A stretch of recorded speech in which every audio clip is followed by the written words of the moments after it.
வணக்கம். இப்போ champions trophy ஆரம்பிக்க கொஞ்ச நாள் தான் இருக்குது. நம்ம இப்போ சாம்பியன்ஸ் ட்ரோஃபியோட சில முக்கியமான ஃபேக்ட்ஸை பார்ப்போம்.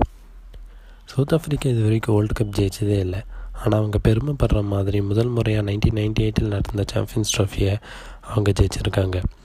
இந்திய சாம்பியன்ஸ் ட்ரோஃபி இது வரைக்கும் 2 டைம் ஜெயிச்சிருக்காங்க. ஆனால் ஹிஸ்ட்ரியில் அப்படி இருக்காது. ஏன்னா 2002 நடந்த சாம்பியன்ஸ் ட்ரோஃபியில் இந்தியன் ஸ்ரீலங்கா ஜாயிண்ட் வின்னர்ஸ். ஏன்னா ஃபைனல் மலையாள அபெண்டன் ஆச்சு. அதுக்கு ரிசர்வ் டேக்கான ஃபைனல்லையும் மழை வந்ததுனால இவங்க 2 பேரும் ஜாயிண்ட் வின்னர்ஸ். ஆஸ்திரேலியா மட்டும்தான் இது வரைக்கும் சாம்பியன்ஸ் ட்ரோஃபியை சக்ஸஸ்ஃபுல்லாக டிஃபெண்ட் பண்ணியிருக்காங்க. அவங்க 2006 and 2009 வின் பண்ணியிருக்காங்க. இந்தியாவும் இந்த டைம் டைட்டிலை டிஃபெண்ட் பண்ணுவாங்கன்னு நம்பிக்கை இருக்குது.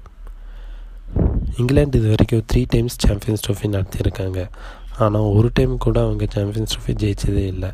இந்த டைம் இங்கிலாந்து ரொம்ப ஸ்ட்ராங்காக இருக்காங்க. அதனால் அவங்க ஜெயிக்கிறதுக்கான நிறைய சான்ஸ் இருக்குது.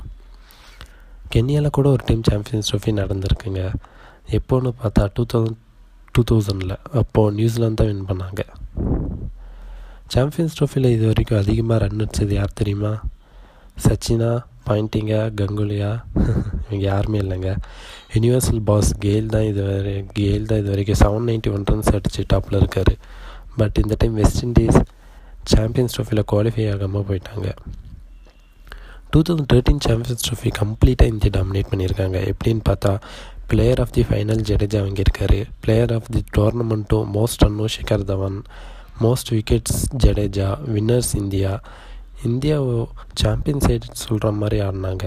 இந்த டைமும் சாம்பியன்ஸ் மாதிரி ஆடி ட்ரோஃபியோடு வருவாங்கன்னு எதிர்பார்க்கலாம். இந்த வீடியோவை பார்த்ததுக்கு ரொம்ப நன்றி. உங்களுக்கு இந்த வீடியோ பிடிச்சிருந்தா லைக், ஷேர், கமெண்ட் பண்ணுங்கள்.